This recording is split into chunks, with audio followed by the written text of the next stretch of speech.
One of the things I've been trying to do with these videos is sort of define what I do, which is difficult to do. I've been doing it for quite a few years, and there seem to be some people who have some words for it. But we were just out walking the dog, Nicole, Lydia, and I, and she picked up an insect and asked us what a certain part on the insect was, and I said, well, I'm not an entomologist. And funny how the mind works. Years ago, a friend of mine's dad came to my seminar, Self-Actualisation, and Fred was an entomologist. And I had to go look it up to see exactly what an entomologist was, but he studied bugs all his life, making distinctions and classifications of bugs. And so Fred was pretty scientific. He was over 70, I know that. I'm not sure how old he was. But one of the things we do in the room is we keep asking people if the room is the same or different. Are they noticing the differences? Are they going to come right to present time consciousness to notice how things are different? And then see if they can see the relativity of things.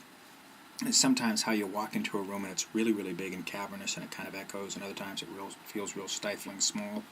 But your mind kind of says, it's just the same room. Well, in my classes, we magnify that, we accentuate that to get you to see if you can see the differences that are around us all the time, the relative differences. And Fred the entomologist came in on Sunday, I think, and he said, this is the first time I see that I'm a clown. Now the real neat thing was, whenever I got around Fred and Dorothy, his wife, when they came into my clinic, I just got this sense of delight. And it was all over me. I don't know what it was about, but I really enjoyed being around them. And Fred said, this is the first time in my life I see that I'm a clown. By essence, that was his essence. And it didn't mean he had makeup or anything like that, just who he was. And I said, somebody in the room doesn't see that, and it was his wife, Dorothy. And she said, Fred's boring. He's an entomologist. He's boring when he talks. He's boring. And so I had them just look at each other for a while and have her name, just call out all the things that she thought that she knew about Fred. When she got about the fourth thing, she started laughing. And it broke the facade and allowed her to see Fred the clown. But it was Sunday morning, and when I would say, is the room same or different?